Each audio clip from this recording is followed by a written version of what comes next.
സന്തോഷകരമായ രഹസ്യങ്ങൾ. ആദ്യത്തെ 5 ദശകങ്ങൾ. സന്തോഷത്തിൻ്റെ രഹസ്യങ്ങൾ മനുഷ്യാവതാരം എന്ന സംഭവത്തിൽ നിന്ന് പ്രസരിക്കുന്ന സന്തോഷം നിറഞ്ഞതാണ്. അത് ഒന്നാമത്തെ രഹസ്യത്തിൽ നിന്ന് തന്നെ, മംഗളവാർത്തയിൽ നിന്ന് തന്നെ വ്യക്തമാണ്. നസ്രസിലെ കന്യകയെ ഗബ്രിയേൽ അഭിവാദനം ചെയ്യുന്നു. അത് മിശിഹാപരമായ സന്തോഷത്തിലേക്കുള്ള ക്ഷണത്തോട് ബന്ധപ്പെട്ടിരിക്കുന്നു. മറിയമേ സന്തോഷിക്കുക. രക്ഷാചരിത്രം മുഴുവനും, ഒരർത്ഥത്തിൽ ലോകചരിത്രം മുഴുവനും ഈ അഭിവാദനത്തിലേക്ക് നയിച്ചു. എല്ലാ വസ്തുക്കളെയും ക്രിസ്തുവിൽ ഒന്നിപ്പിക്കുക എന്നതാണ് പിതാവിൻ്റെ പദ്ധതി. അങ്ങനെയെങ്കിൽ പിതാവ് മറിയത്തെ കാണുകയും അവളെ തൻ്റെ പുത്രൻ്റെ അമ്മയാക്കുകയും ചെയ്യുന്ന അതേ ദൈവിക കാരുണ്യത്താൽ ഒരു തരത്തിൽ പ്രപഞ്ചം മുഴുവനും സ്പർശിക്കപ്പെട്ടിരിക്കുന്നു. ദൈവത്തിൻ്റെ ഇഷ്ടത്തോട് അവൾ സന്നദ്ധതയോടെ സമ്മതം പ്രകടിപ്പിക്കുന്ന ഫിയാത്ത് അങ്ങനെയാകട്ടെ വഴി മനുഷ്യവംശം മുഴുവനും ആശ്ലേഷിക്കപ്പെടുകയും ചെയ്യുന്നു. ഏലീശയുമായുള്ള കണ്ടുമുട്ടലിൻ്റെ കേന്ദ്രതത്വം ആനന്ദിക്കലാണ്. അവിടെ മറിയത്തിൻ്റെ സ്വരവും അവളുടെ ഉദരത്തിലുള്ള ക്രിസ്തുവിൻ്റെ സാന്നിധ്യവും യോഹന്നാനെ സന്തോഷത്താൽ കുതിച്ചു ചാടാൻ പ്രേരിപ്പിക്കുന്നു. ലോകരക്ഷകനായ ദൈവിക ശിശുവിൻ്റെ ജനനത്തെക്കുറിച്ച് മാലാഖമാരുടെ ഗാനത്താൽ അറിയിക്കുകയും മഹാസന്തോഷത്തിൻ്റെ വാർത്തയായി ആട്ടിടയന്മാരോട് പ്രഘോഷിക്കുകയും ചെയ്തപ്പോൾ ബത്ലഹേമിലും സന്തോഷം നിറയുന്നു.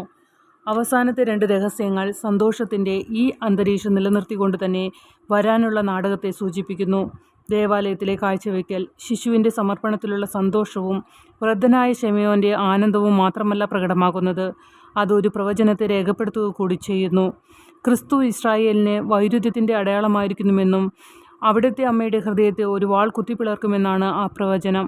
ലൂക്ക അധ്യായം 2 34 മുതൽ 35 വരെയുള്ള വാക്യങ്ങൾ 5ാമത്തെ രഹസ്യത്തെ ഈ നാടകത്തോട് കൂട്ടിച്ചേർക്കപ്പെട്ട സന്തോഷത്താൽ മുദ്രിതമാക്കുന്നു. 12 വയസ്സായ യേശുവിനെ ദേവാലയത്തിൽ കണ്ടെത്തുന്നു.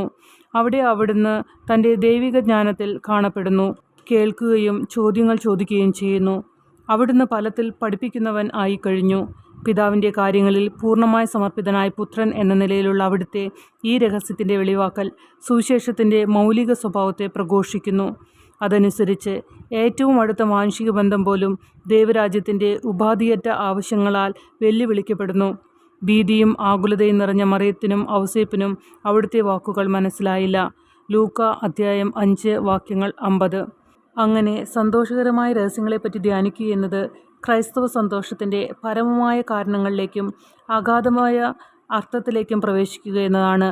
മനുഷ്യാവതാര രഹസ്യത്തിൻ്റെ യാഥാർത്ഥ്യത്തിലും രക്ഷാകരമായ പീഡാനുഭവത്തിൻ്റെ അവ്യക്തമായ മുൻനിഴലിലും ശ്രദ്ധ കേന്ദ്രീകരിക്കാനുള്ളതാണിത്. ക്രൈസ്തവ സന്തോഷത്തിൻ്റെ രഹസ്യം കണ്ടെത്താൻ മറിയം നമ്മെ സഹായിക്കുന്നു.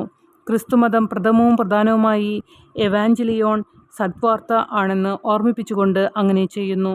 ലോകത്തിൻ്റെ ഏകരക്ഷകനും മനുഷ്യാവതാരം ചെയ്ത വചനവുമായ യേശു ക്രിസ്തു എന്ന വ്യക്തിയാണ് അതിൻ്റെ കേന്ദ്രവും മുഴുവൻ ഉള്ളടക്കവും.